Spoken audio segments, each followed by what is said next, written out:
it elevated me as a salesman for sure, because sales rules the world. Tech is beautiful, but if you can't find somebody that can sell the tech, then you got stuff sitting on the shelf.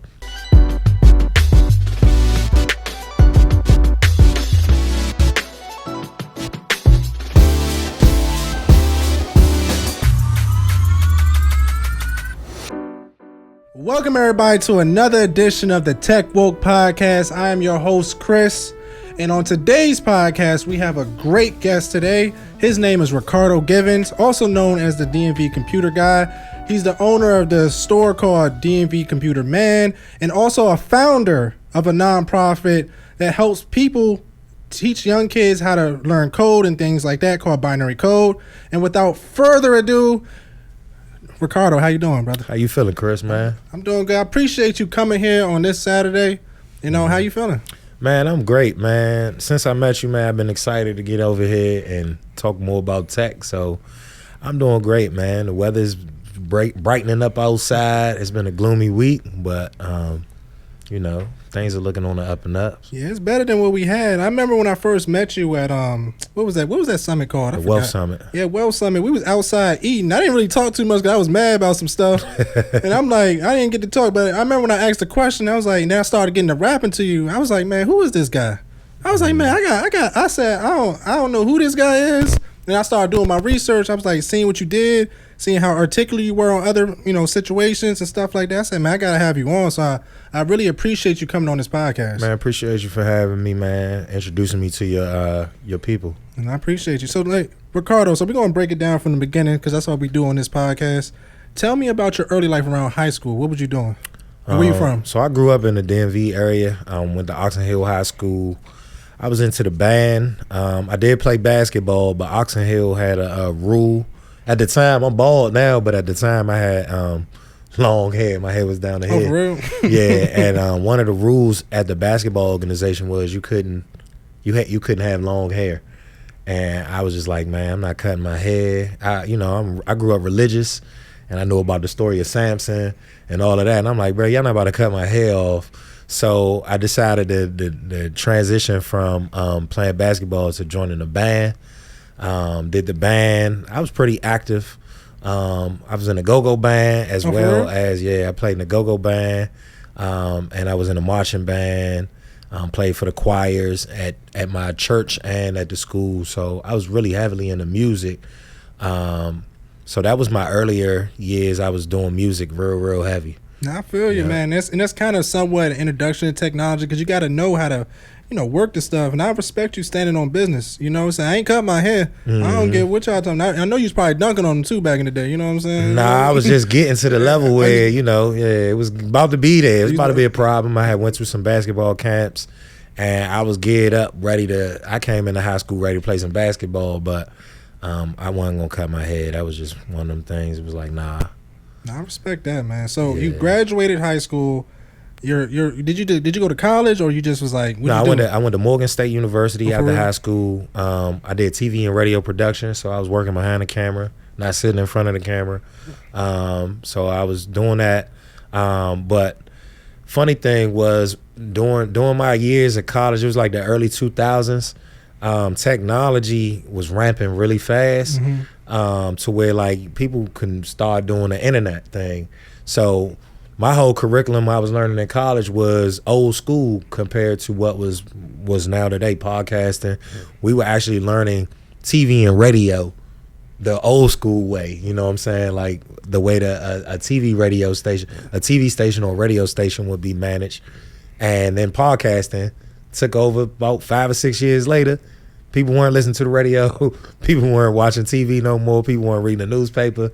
It was internet.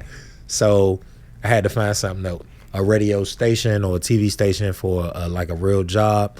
But it didn't turn out that way. I understand. So did you finish your college degree? Or? Oh, yeah. I finished. And funny thing was when we was at the Wealth Summit, my speech teacher was there. Oh, for real? Yeah. I think you told me that. Yeah, I ran into her, and she was one of the, hopefully she watched the episode. She gave me a hard time in college. I actually failed her class, got into it with her, and had to retake her class, but I ended up passing the second time around. And when I saw her there, it was kind of a full circle moment, because it was like, I felt like she might have been one of those teachers that was like, it's like the cliche when the rappers be like, yeah, my teacher said I wouldn't be this or that. When she saw me there, you know what I'm saying, and she see him doing things, I thought it was more, like a full circle moment. Not to be a slap in the face to her, because I'm pretty sure it's something that she could be proud of, because she was a part of the journey. But yeah, you never know. Now you never know. She still retained her youthfulness from what I saw. Yeah, she definitely retained her youthfulness. So, like, what type of jobs were you doing out of college? Out of college, my first job, man. So if y'all want the real, I got arrested when I was in college, which kind of was like a job setback for me. I was into the drug game, selling drugs and doing college at the same time. So the whole college thing really got real my last year, because that's when I got arrested. And I was just looking at things like, yo, I just did 3 years just to kind of feel like I just set myself back. So I was just like, man, God, if you can get me through this, bro, I promise you I'll try to do better, you know what I'm saying? So I finally got through my case, got put on, I was on probation for my last 2 years of college. So I did probation for 2 years, but I did graduate while I was on probation. Graduated, got a job at UPS, just to be told I can't have the job because of my criminal history. So then I took like a little side job. My aunt's boyfriend, he was like a handyman. So he had like jobs fixing houses up and doing stuff like that. So I did that for him for like a few months. But he had some health issues, like his knees was bad, stuff like that. So he couldn't take as many jobs as I needed him to take for me to make some money. So I ended up getting a job working at Ford, selling cars. So I worked at Ford selling cars for a couple years, left Ford, and then found my way back behind the camera. I worked for Life Touch. Oh, you did? Okay, Life Touch. Yeah, so I traveled the country for 5 years with them doing photography up and down the East Coast. And once I got tired of doing that, that's when I found my way into the computer field. Now, I respect that. Can you talk about how faith got you through all that? Because even for me, if I were to get a felony, my whole career over or something like that. I mean, I believe in second chances. And I just knew I had a great backing. My family was like, they ain't give up on me. You know how some people, family, you go to jail, your family give up on you. It's like, you for the streets. They ain't do that to me. They let me know, like, look, we ain't gonna keep going through the same pattern, but we ain't gonna kick you to the curb. So that was one. And then, like I said, I grew up in the church, playing in the church, play music and stuff. So I've always had that faith backing. Nobody looked at me no differently. I never felt like people judged me any differently for getting arrested or anything like that. And it wasn't the last time I got arrested. But I mean, it was what it was, and I never let anything like that hold me back because I always had side hustles. So I respect that. Even when I was working at Ford at night, I would leave Ford and I was taking pictures in the club. So that was like, and I'd make $1,000 a night taking pictures in the club. I was one of them dudes with the backdrop with the Moet bottles and yeah, I used to set up shop with the lights. I had my lights, I had my camera and backdrop, and boom, I'm sitting in there printing pictures for $10, $20. And you got them dudes that's getting money in the streets that want to buy the picture booth out. They give you $300, $400 to not take nobody else's picture. You just take their picture for the next hour. And I'm like, all right, bet, let's make the money. So I was doing that at night and working a full-time job. So I always knew it wasn't gonna be no holding me back. Like I had work ethic that most people didn't have, and I knew that was like my competitive advantage over my peers was I knew I could outwork most of them. I respect that. So you always been a hustler, bro. Yeah. So tell me about when you started working at the computer waste company. How did you get that job? So I was working with Life Touch, and I had a kid on the way. Okay. And Life Touch, the type of work that we was getting wasn't really steady. You know, they would book you for 2 weeks here, 2 weeks there, and I was just like, I need some more steady work. So I started applying, found a job at a computer shop. And just to work that jump, learned it, and kept going. Did it feel intimidating? Because like you're so basically what was the company's specialities? So what they asked me to come in and do wasn't anything computer related. It was a sales job. Okay. And I had worked at Ford selling cars, and I felt like if you could survive in I don't know if anybody ever sold cars, but if you could survive in the car salesman atmosphere, then selling computers is like a walk in the park, because I don't got to get you finance. I don't need no credit report. It's not really nothing in a way. So if I can convince you to like the computer, then it's yours. Whereas I would spend hours at a car dealership trying to convince you to like something you can't even buy because you don't got the credit or you don't got the money. And you know how heartbreaking that is when you sat with this person, because when you selling cars, you kissing, you know what I'm saying? Booty. You kissing booty and can I get you a water? Can I get you some snacks? You know what I'm saying? You running around, you doing all of this. And this dude like, yeah, show me the Mustang. And as he's showing you the Mustang, you find out he got full focus credit. And he don't like the full focus though. He wants the Mustang. And he like, get me in that. And I'm like, bro, I can't make magic happen, bro. Your credit is shot. You don't got no down payment. We should be looking at this. And they don't want to hear it. And you just wasted 4 hours of your day. And you know you're not getting paid because it's a commission-based job. So I was like, selling computers, oh yeah, that'd be a walk in the park for me. I convinced people who had no money to go find some money to get this car. So I know I can convince somebody to buy a computer. So you think that working at Ford was kind of like what elevated your entrepreneur career? It elevated me as a salesman for sure, because sales rules the world.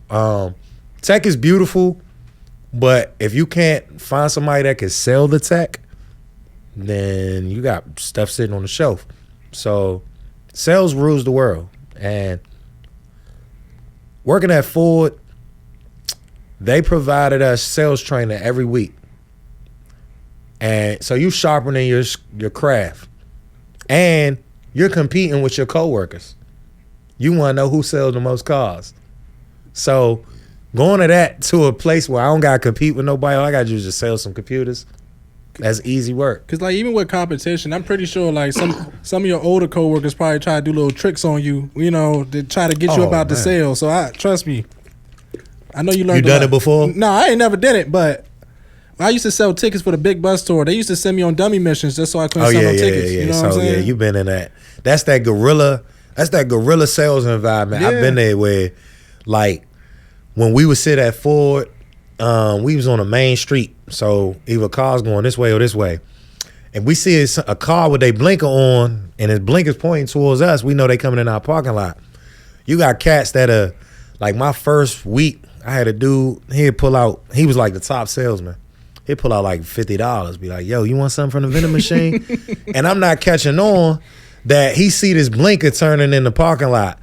And he like, you want something from the vending machine? I'm like, nah, I'm pretty good. He like, dang, I was gonna treat. I'm like, all right, bet. Give me the money, I'll go get it.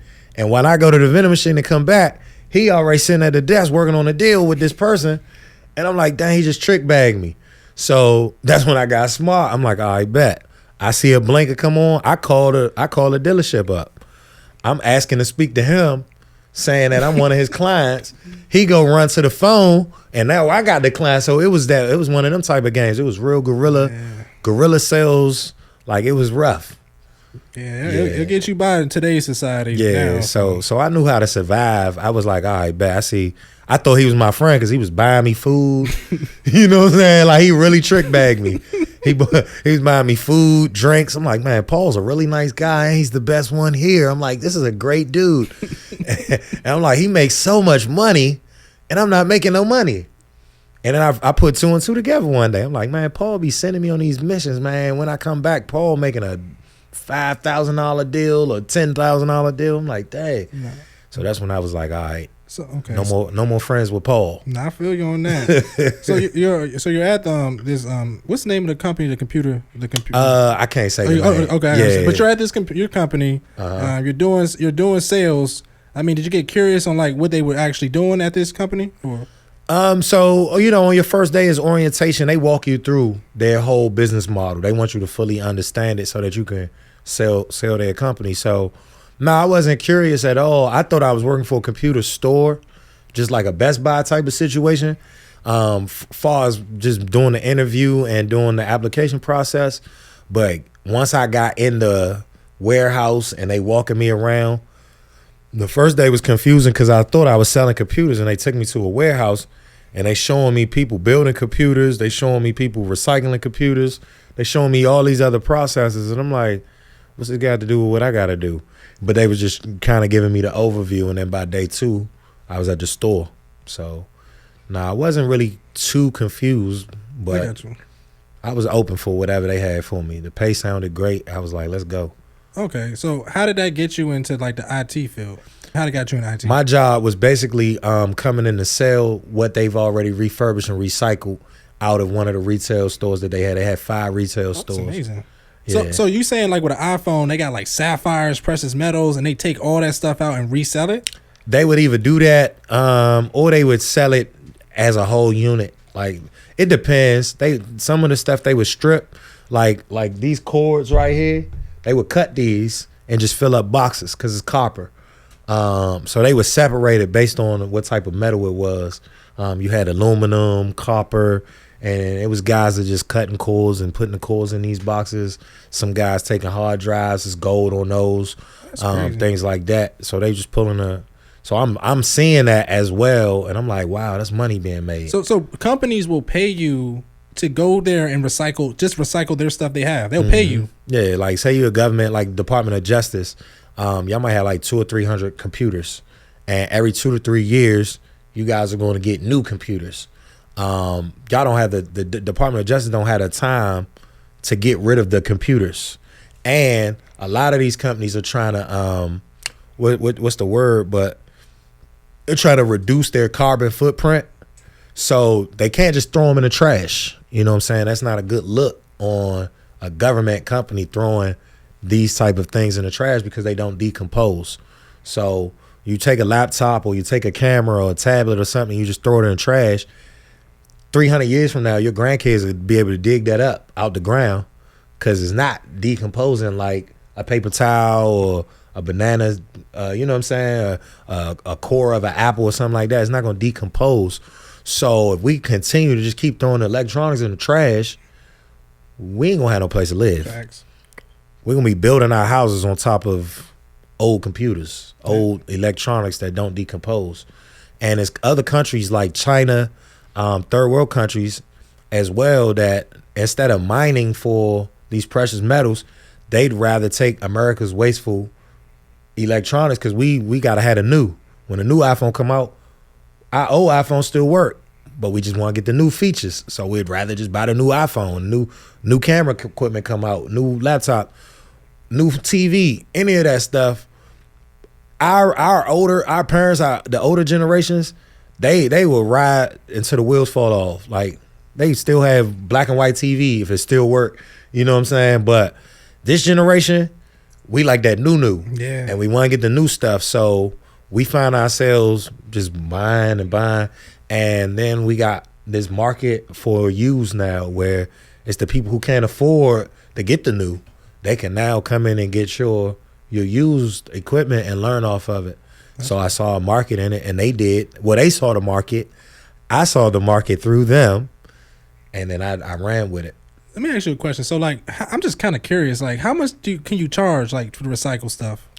Is it per item? Or so like a van, typically it run you about $100 a van. Like a van, like a car? A van, yeah. Bigger truck, you might get charged a little more. What about computer? Huh? What about computer? What you mean? Like a regular computer, how much would that? No, I thought you meant on the recycling side as far as like if you had a room full of computer, like you got 300 computers and you need us to come and get rid of them for you, we would charge you $100 for a van. If we could fit it all in the van, it'd be $100 for us to come out and pick up the Okay, that's good business. All I gotta do is pick it up. Yeah, you just put it in a room somewhere and we'll send our people out and come pick it up. That's a good business. To be honest with you, I never heard of that before. You know what I'm and saying? then we would liquidate it. We'd refurbish it, rebuild it, sell it online, sell it in the store, or liquidate it out.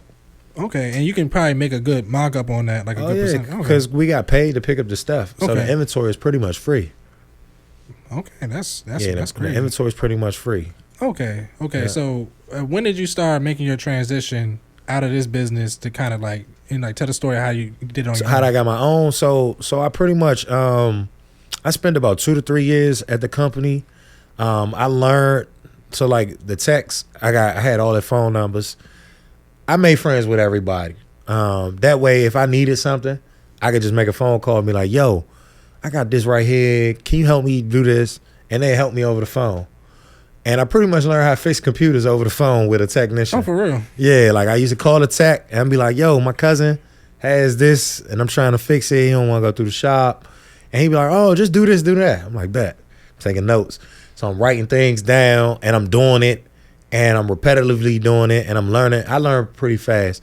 So I'm like, all right, I can do this myself. So what ended up happening was one of my homeboys, like I grew up with no computer. Like, I mean, I had a desktop. My parents bought me like an old Dell. Big joints. Windows 95 type junk. But I was into music, like I said, and you couldn't do music on them old computers. You needed something more modern. So when my homeboy, I don't know how he got his hands on this MacBook, but he had a MacBook. And he was like, I can't get in it, but if you can get in it, you can have it. So I'm like, all right, cool. So he gave me this MacBook. You know, I ain't never had no Mac, nothing. So he gave me the MacBook, and I'm like, bro, I got these guys that work in my shop. They probably can help me with this. So I'm like, yo, help me get into this MacBook. Dude walk me over the phone on how to do it. I'm in it. That's what's up. So I hit my boy up. I'm like, bro, I'm in it. He like, well, bet you can have it because I couldn't get in it. Hey, it's yours. Woo woo woo. So I had my first MacBook. Now I'm really going to the next level with my music because I'm still recording. I'm still taking photography. I'm still doing pictures. And I got equipment that really is good for doing that. I had an old Dell. It wasn't good for it. I was blowing it up. So the company that I was working for was, you know, Caucasian owned, actually European owned. The guy was from Europe that owned the company. And I just knew in my neighborhood there was no people that I knew that could do what I now know how to do. It's very few. You know what I'm saying? So I was like, you know what? If I had the skills I have now, back when I first started doing music and photography, I wouldn't have wasted my money on certain things that I bought, like the equipment I bought. I only bought it because I could afford to buy it, but it wasn't the right thing to buy. It was like one of those get you by type of things. Like, all right, you can get by with this, but if you really want to be good at this, you need to buy this. So I was like, well, I need to be that guy in my community that could tell my people, yo, you trying to get into photography, you trying to get into this. Don't waste your money buying that, bro. Cause you're not gonna get the quality that you're looking for. Buy this. And then cats would be like, well, I can't afford this. I'm the plug because I know how to get it used.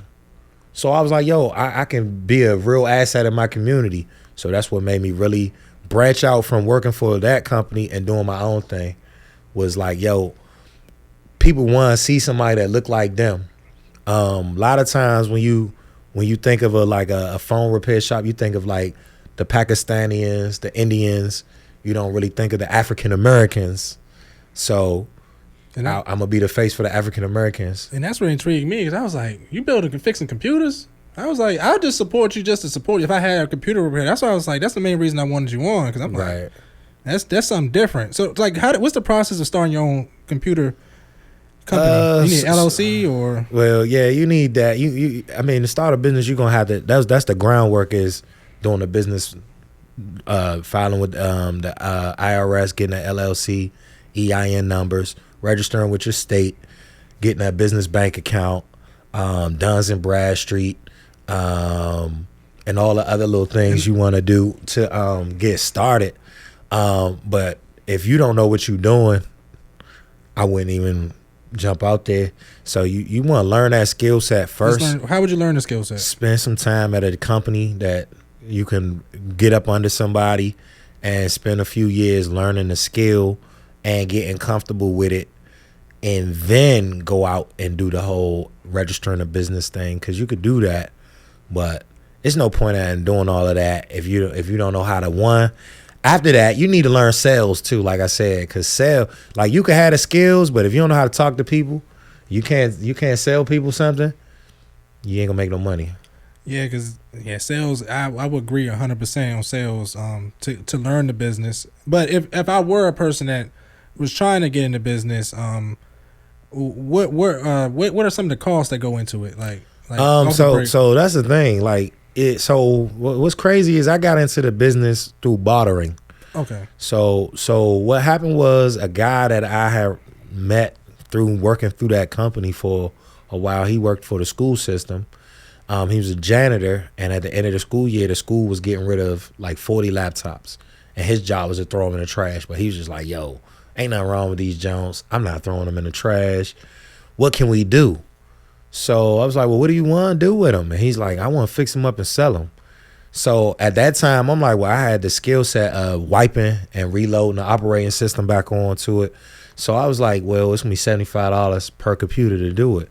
So he did the math. He like, bro, that's like $3,000 something. I don't got that type of money. What else can we do? I said, well, how about you give me half the computers? I'll fix all of them, and I'll keep half, and you keep half, and I won't charge you nothing. And he was like, that sounded like a win-win, because he ain't pay nothing for the computers. He ain't pay nothing for the repair. He still get to keep half of the inventory. And it was a win for me because I was just starting my business and I needed some inventory. And I just needed to get going. You know what I'm saying? I ain't had no money either.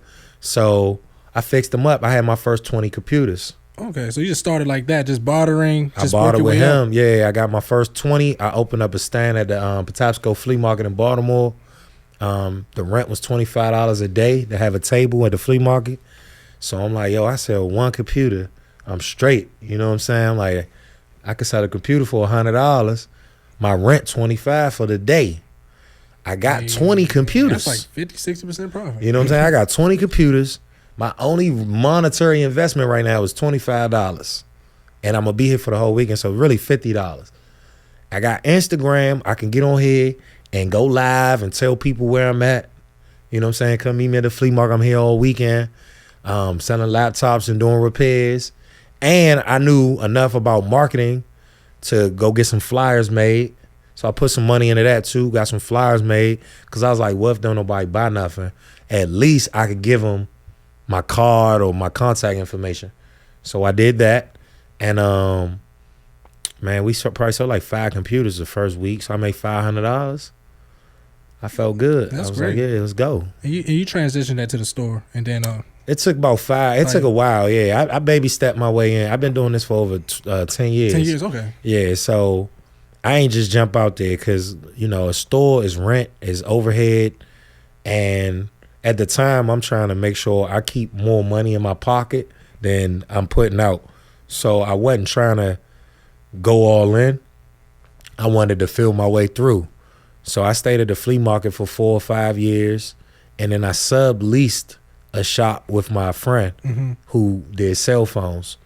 So he was doing phones on one side. I was doing computers on the other side, and we paid half and half on the rent. Okay. And I did that with him for 5 years while I was doing the flea market. And the area that we was in was rough, and people was dying. What, DC?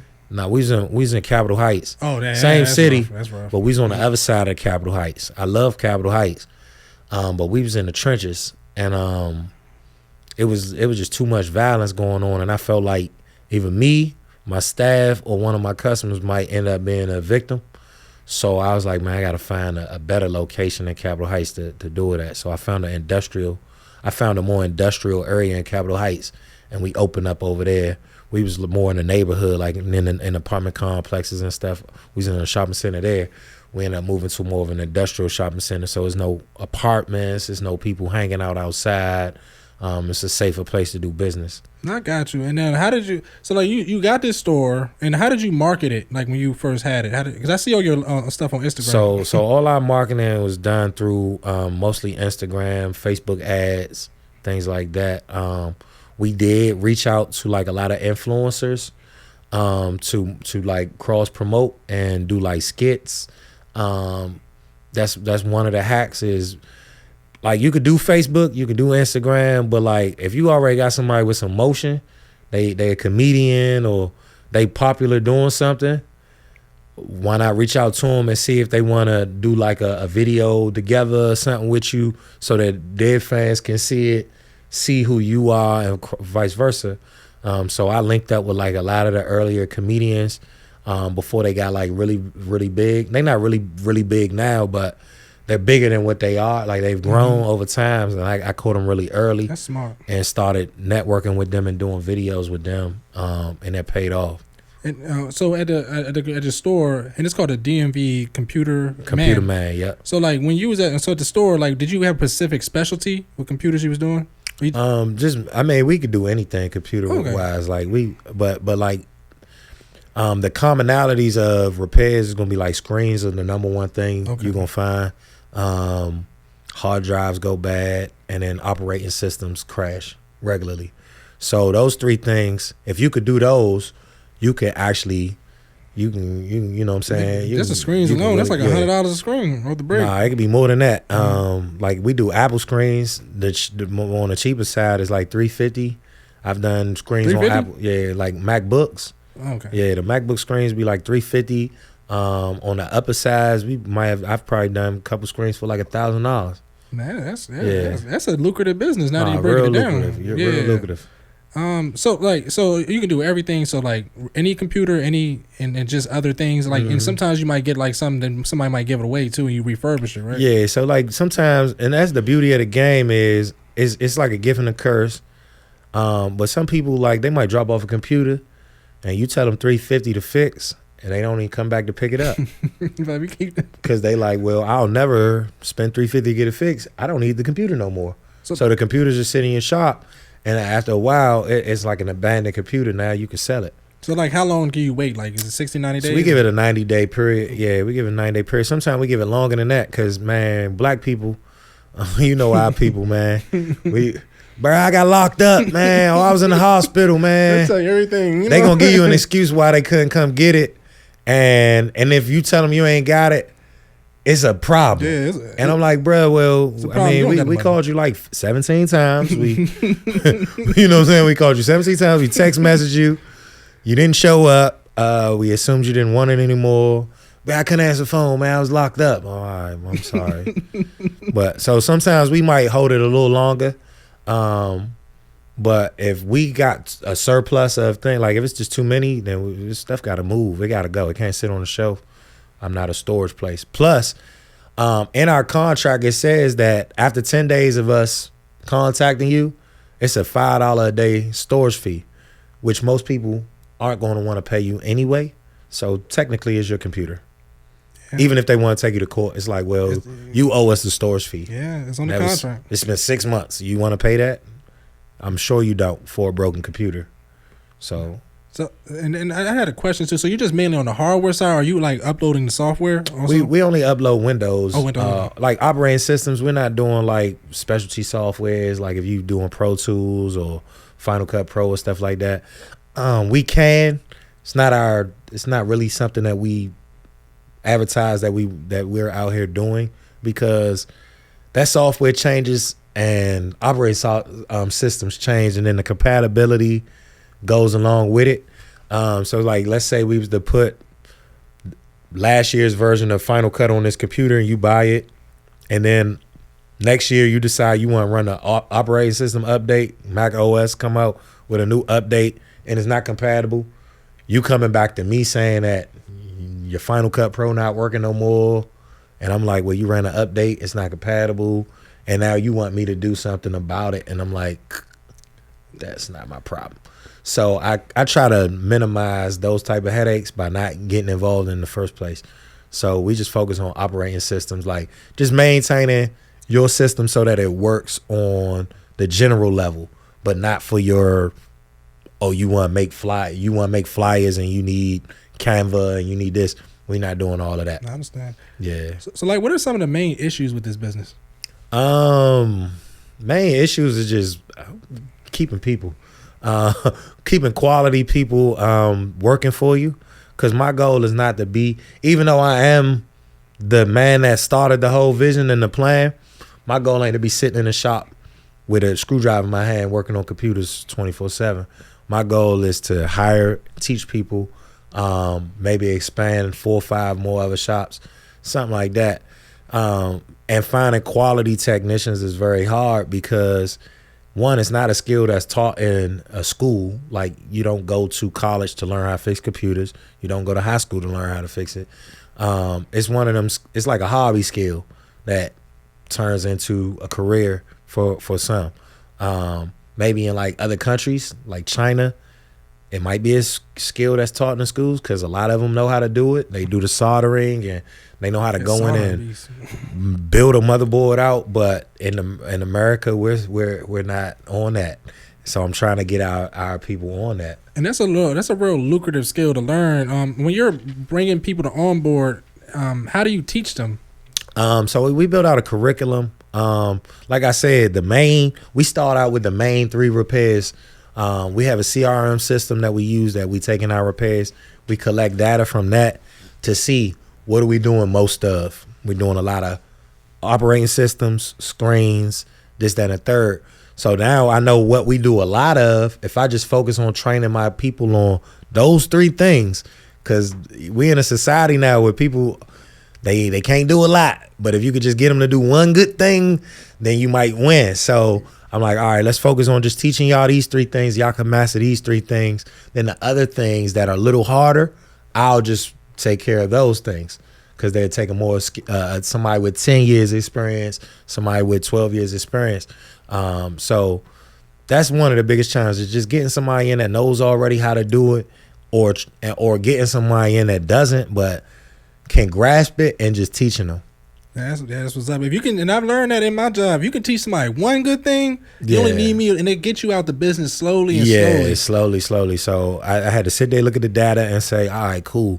We do a lot of this, then the third. Let's just focus on that, and then once we can get people trained on that and they master that, then we'll put them in phase 2 and maybe upgrade them into another position where they can learn more. Yeah. So that's where you got your senior techs and your junior techs. Okay. What are the positives about this business? The positives is the freedom of just knowing that you will not probably be replaced. So many careers I've had in the past, I felt like you could be replaced. I was doing so many different things, and it was like technology could do it now. Technology can do that.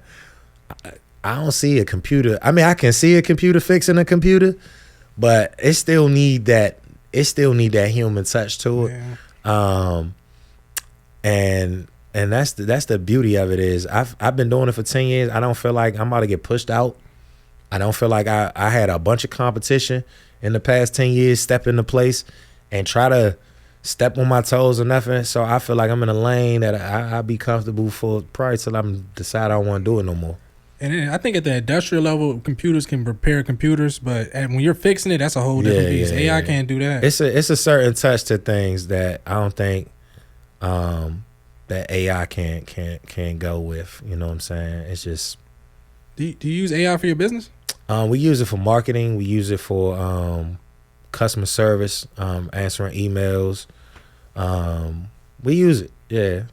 Okay. That's good. Yeah. Okay. So, like, in this business, what's some type of money you can make, like real money? Can you become a millionaire in this business? Definitely. Yeah, definitely. It just takes time. I don't think nobody's gonna become a millionaire in the first year. I think definitely if you can expand your business, you can see $1 million in 5 to 10. Okay. Yeah. Yeah. So, tell the people where they can find you. I'm on Instagram at DMV_MD. We on Facebook at DMV Computerman LLC. TikTok DMV Computerman 6. Twitter Computerman_DMV. And I think that's covered. Oh, and we on YouTube under DMV Computerman. Yeah, be checking that out. Also, this is what I always ask the guests. So I can time snap you, so I can hit you up in 5 years. What's your goals for the next 5 years? So next 5 years is growing out. So I feel like DMV Computerman has hit the level of, I won't say the maximum potential, but it's grown. It surpassed my expectations since I've started the business. So now I'm focusing more on the nonprofit side and teaching and coaching, trying to get more technicians into the field. Yeah, speak on that. Speak on your nonprofit right now and what it does, so the audience can know. So we started Binary Code to help serve underserved youth and underserved adults and underserved communities learn a skill without having to pay to go to school. So we try to go get the grant money from the state, from the school systems, wherever the money is at, we're going to get the money so that we can offer these services for free to our community so that these kids can have access to the tools that they need to learn how to have a skill set that they can make some money with right away. That's amazing, man. They need to teach this in prisons. They need to teach it in the inner city, in public school, private, because this is a real skill. And like you said, there's not too much competition right now. So. Right, yeah. But I appreciate you, Ricardo. Thank you for coming on the podcast. Man, thanks for having me. Thank you, everybody, for watching the Tech Woke podcast. Remember to like the video, comment down below, subscribe to the channel, share the video to everybody. Remember, we have a newsletter called the Tech Woke Newsletter. Subscribe to that so you can get updates on the podcast and things like that. And also check out the Patreon. Appreciate everybody. Get 1% better every day. Peace out. I'll see you on the next one.